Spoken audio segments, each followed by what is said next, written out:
In today's world of modern gaming, we keep on getting lots of remakes and comebacks of old classic games, characters, and to name a few.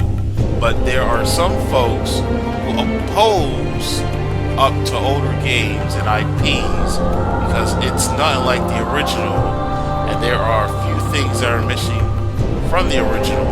To me, remakes are a positive thing because it lets the developers polish and fix up things from the original score of the game, whether it be gameplay, graphics, music, and story, to make the game accessible to new players and veterans alike.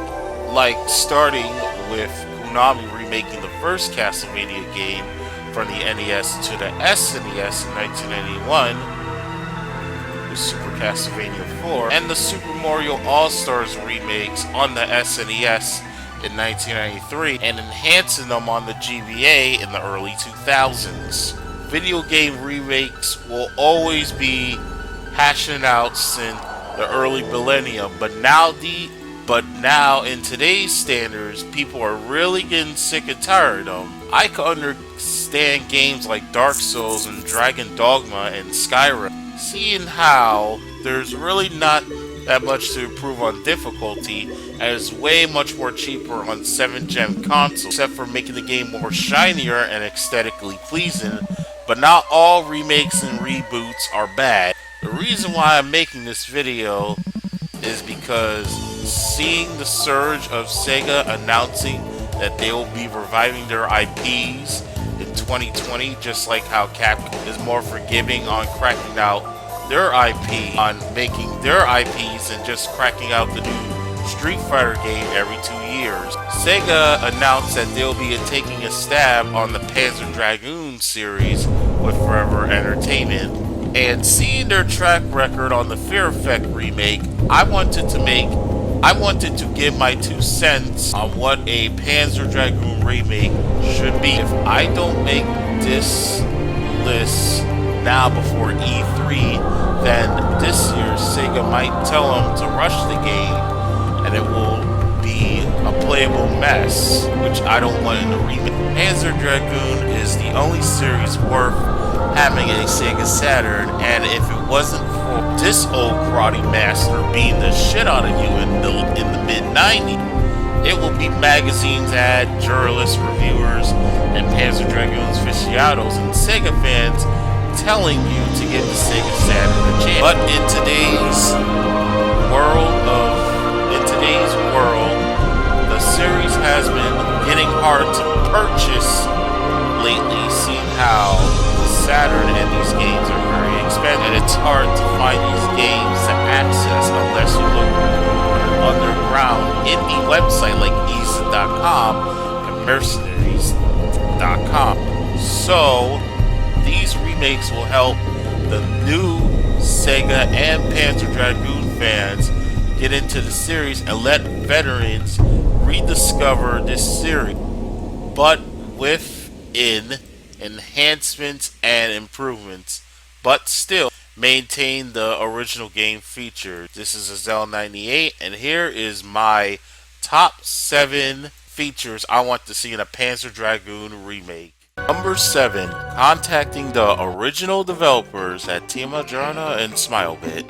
Having my doubts that Forever Entertainment will have a hard time pulling out the source code for these games, mainly for Panzer Dragoon 2 Sway and Panzer Dragoon Saga. They might only have an easier time porting and fixing up the original first game, seeing how it was ported to PC and 2 other games were Sega Saturn exclusive, and the 4th game was an Xbox exclusive. Then Forever Entertainment should ask the original developers who used to work at Sega, SmileBit, and Teams Andromeda for independent help and guidance advice to match the quality gameplay innovations to each game, especially the RPG gameplay and elements to the second and third game in the series. The biggest flaw to the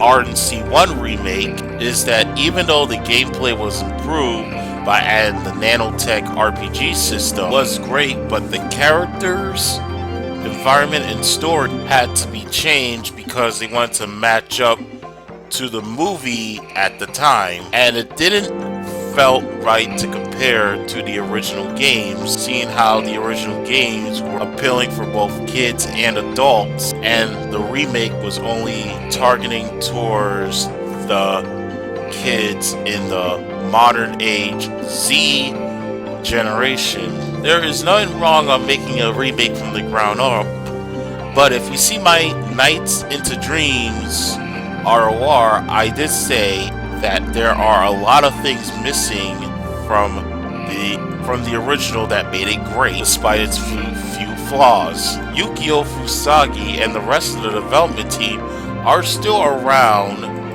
working for other video games and companies other than Sega, like Konami and Microsoft. So how about you ask Forever Entertainment for help then, and how the development cycle was like on the Sega Saturn, even though these games were rushed on a deadline in the mid-90s. That will let Forever Entertainment think things through and patch out the game in the later remakes for the sequels. Number 6, expanding the story in Panzer Dragoon 1 and 2 with some OVA elements. All the Panzer Dragoon stories are phenomenal in their own right, but the only game that has more complex structure and character development and lore is Panzer Dragoon Saga's plot. Not saying the first two games were great and it didn't have a story, but it was like Nights into Dreams. You either had to look it up yourself on the interwebs or see a very detailed review on YouTube or read the manual, especially for the first games. I should suggest that Forever Entertainment should put some of the characters and story elements from the Panzer Dragoon OVA, which is based off the first Panzer Dragoon game. It will give more of an understanding to those games, universe and setting as a whole. As for Panzer Dragoon 2 and 3, I'll discuss more later, but let's move on to the next entry on this list. Coming in at number 5, adding some gameplay improvements and enhancement in all three games. Despite this game series being phenomenal by Sega and Team Andromeda, this game series is not perfect, especially the original trilogy on the Sega Saturn. So if there's a newer gamer who wants to get into the series, here are some quick ideas I want for all four games. For the first game, surely add a needed save file and improving ranking system. Like for example, an S rank can give you 4 extra continues, an A rank will give you 3, and a B rank will regenerate some health for your dragon, and a C will give you a power up for Kyle's gun blaster. For the second game, make it easier to unlock the blue dragon by adding the capsule system from Panzer Dragoon Orta. Like for example, the blue castles will change your dragon more often in the mid-level. The green ones will restore some of your health, and the red one will restore some of Bundy's dragon Logi's Berserk Rage attack. For the third game, add a map feature to each area for the flying sections when flying around your dragon and on foot in real time at the corner of the screen. This will help especially when doing certain side quests in the game, especially the side quest when you're looking for the Tamalia egg side quest in the middle of the Aryan Sea, and exploring the underground ruins of Ulu when fighting upgrades for your dragon, or reading data files on Azel's creation. There's not much to say I want improved for the 4th game, but maybe make the heavy wing fly faster, make the glide wing shoot more lasers, and add some new area and pathways in the game instead of the same desert, mountain, abandoned laboratories, temples, and ruins. Maybe add a desolate city or something. 4. Expand the characters and add an English voice acting. No, not that way, you creepy fucks. To give the Panzer Dragoon series some credit,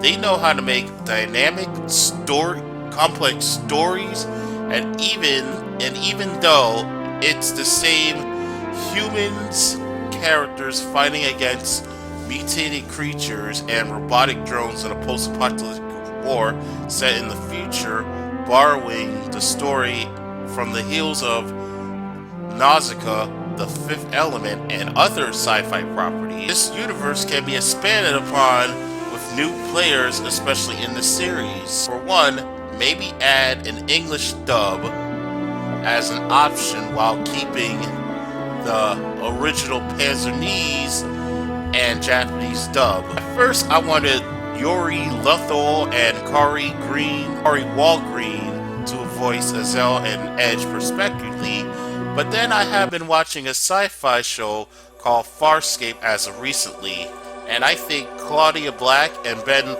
Prower should do the voices of Edge and Azel in the English dub. Just think about it.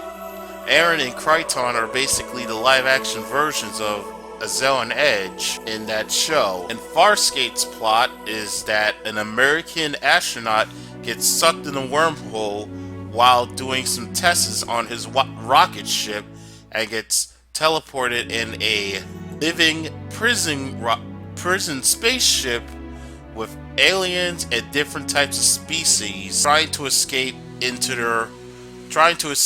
to go back to their home world. Meanwhile, there is a space imperial task force trying to stop that prison spaceship and cause wars to other planets. There is a woman who works undercover for that imperial task force but gets betrayed by second in command officer. And now the naive space Earth astronaut and ex-peacekeeper soldier must set aside their differences, work together with the prisoners in the living ship, and save the universe. It's almost like the plot is similar to Panzer Dragoon Saga's plot. Yeah, sure, there are some few differences, but I think the cast of Farscape should do some of the voices of the characters in the EDS remake for the English dub. For example, Lord Craven should be voiced by Lon Tupin, the person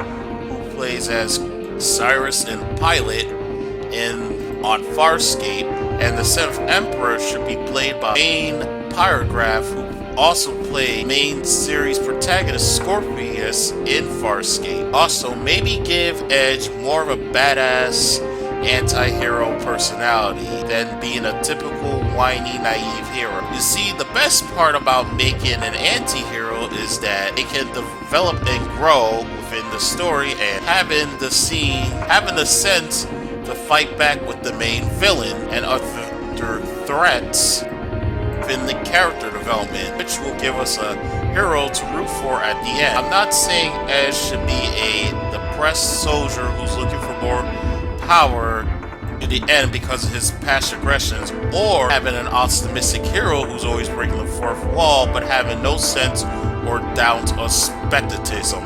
I just want his personality to be somewhere in the middle. Just look at John Kryton from Farscape. In the earlier seasons, he was a naive hero, always running away from battles and find other means to come at peace with his enemies.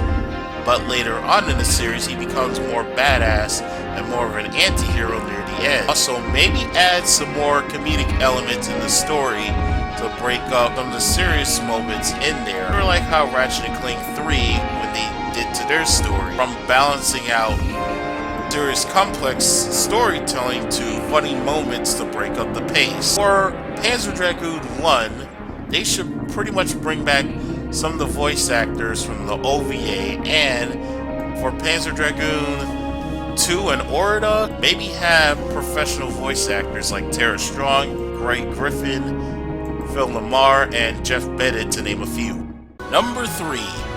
Add in a DLC epilogue to Panzer Dragoon Saga and console exclusives.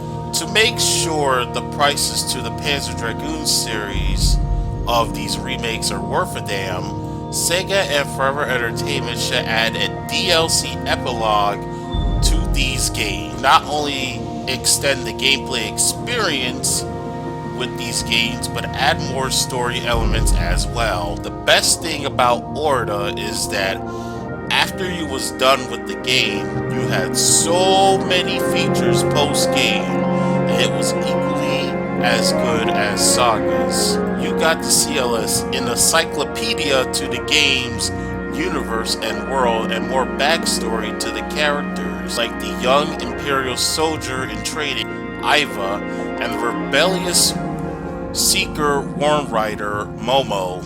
It would be nice to see if we got an epilogue to the second game and how Lundy found the Seeker's race, and the third game to tell us what happened after Azel's journey after helping Edge defeat the evil computer virus. It will give us a chance to play as Azel again, riding on Herculia and defeating hordes of Stridus hunters and vanilla insects with her blaster gun. Each game should have a console exclusive to their multiple console. Like, for example, the PS4 and PC version should give you the Nights into Dreams HD remake as a bonus. The Nintendo Switch version should give you 50% off for DLC for the epilogue and a bundle of other Sega games on the Switch. Finally, Orta should be free on the Xbox One version after purchasing the game just one time with a downloadable code. All 4 versions of the game should have trailers, Japanese Sega Saturn commercial, and behind the scenes of the original game and remake. Hell, I wouldn't mind if you put both movies trailers to Nausicaa and the original Alita Battle Angel in there as well. See what inspired Yukio Furusagi and the rest of Team Andromeda to make the game. Number 2. Digitally enhancing the soundtrack, especially for Panzer Dragoon Saga. The Panzer Dragoon series is no stranger to having legendary musical status into video games as a whole. These games were well-crafted, orchestrated, movie-like cinematic scores mixed with synthesized futuristic music and atmospheric tone to match the post-apocalyptic setting and aesthetics to these games. But there were some music tracks that can be improved in the remake, especially for Panzer Dragoon Saga soundtrack. I'm not saying that Sori Kobayashi is a bad music composer, but when you compare it to the emotional beginning from the first game by Yoshitaka Azuma and the fast-paced nature to the second game from Yayato Wan, Sori wanted to make the music to be a bit more dramatic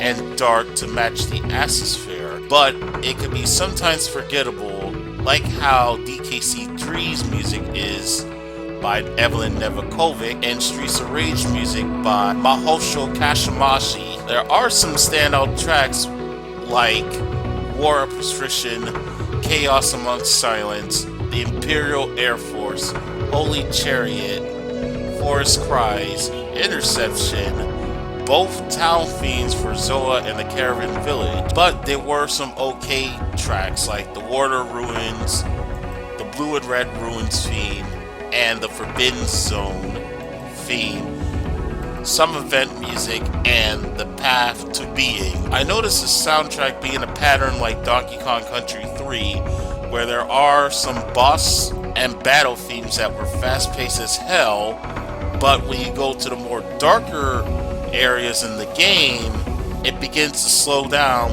due to the fact that it's an RPG and not a straightforward rail shooter. So maybe in the remake, Forever Entertainment could ask Sora to commission some new tracks in Saga while keeping the standout tracks and remixes and remix them like she did for the 20th anniversary soundtrack vinyl remaster for PDS, while Yoshikasha Akazuma and Yayoto Wench can add more in the first two games, like harps, cellos, and other foreign instruments to boost its quality and remix.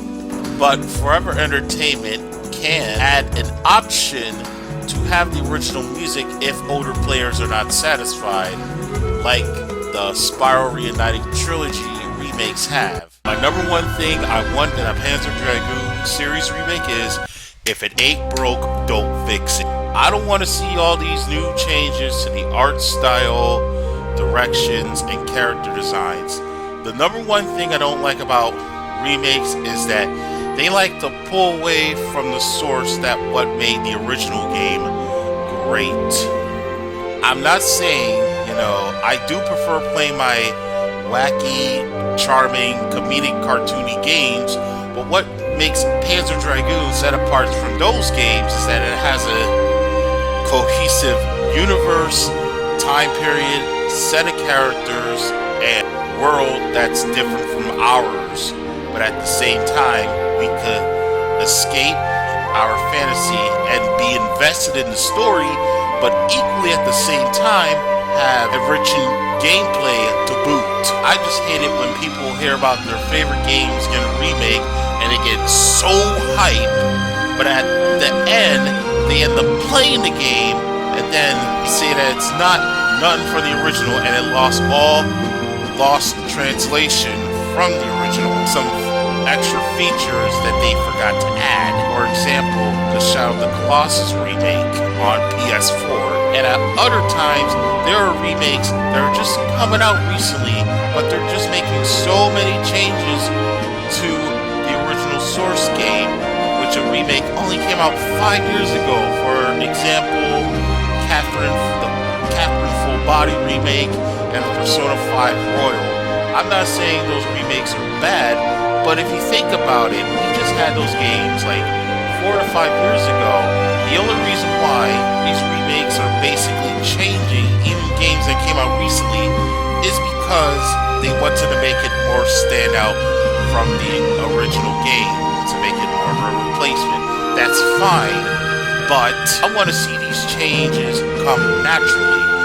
And this doesn't have to apply to video games as well, too. This also applies to movies and TV shows. Like, for example, the live-action version of Alita Battle Angel and Avatar The Last Airbender. They kept some things that we liked from the original, but fans and critics were criticizing the remakes is because they had to take out some storylines and change some characters just to fully adapt with the live-action take. I'm not saying remakes of video games, TV shows, and movies. I'm not saying remakes and reboots are bad, but if the creators and producers are not making any tribute to the original, then what's the point? You're just gonna insult it, unless that change is fucking good.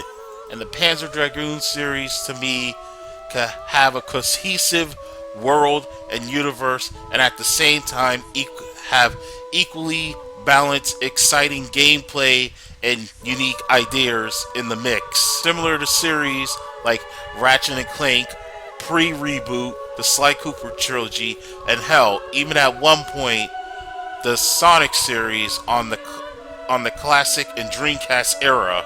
I just don't want to see so many new changes that were unnecessary, that doesn't benefit from the game, and see so many new characters come out of nowhere. God forbid if they end up adding little characters in the mix. I just want to see these changes flow naturally. I wouldn't mind if they added characters from, let's say, Nausicaa Valley of the Wind to make maybe cameos or be important in the storyline, because there are Nausicaa Valley of the Wind did inspire Panzer Dragoon, and plus there are some parallels with that movie's universe and some similarities that seeing the natural flow of seeing these characters come will feel satisfying. This game series had a lot of inspirations before and after the game was in development when the series started back in 1995 on the Sega Saturn. But the reason why it's not so popular because the game was rushed to meet the man on a console that didn't sell too well, and plus during the period between 1995 and 1998, there's these big budget profile games that were coming out during other consoles and systems during the time. I just want these games to be a replacement from the original, so that way newer gamers don't have to say, this remake. I meant to say, so that way older players of the game say, this remake isn't worth a damn, and it alienates them, and newer players can have a chance to play the game without having to waste their money and time trying to buy the originals. And even though the bootlegs are cheap, they're getting up there, they're getting steep up there on easy.com, going above the $50 range. So Forever Entertainment, I just want this game to enrich in the hearts for not only newer players, but veterans and old players alike who got to play the series back on the Sega Saturn days in 1995, all the way up to the original Xbox in 2003. I just want newer players to play this game, to feel the magic of this game's universe and time period, and what makes this game very special to not only Sega fans or Panzer Dragoon fanatics, but video game enthusiasts as a whole. So please don't end up going in a motorcycle accident just to meet a deadline. If you had to delay, also, plus before I forgot to mention this, all three of these, or possibly four of these games, should be on multi-plat console. I know they announced it for Nintendo Switch, but I don't really know if this is going to be a Switch exclusive. I don't really want it to be a Switch exclusive. I want it to be on a multi-plat, especially on PC. This game will look gorgeous on PC with the right amount of frame rate that these games were trying to aim on the original Sega Saturn console, but due to time constraints they couldn't. But if this game was still stayed on the Switch, then this game would not show its high graphical fidelity, and plus, to match up with the gameplay, seeing how the Panzer Dragoon series is supposed to be a beautiful, distinct, post-apocalyptic utopia as it is. In the game for 1 to 2 years, that will be fine. And all these changes that I'm saying in this video will also apply if there was a Skies of Arcadia remake in the works. That's all.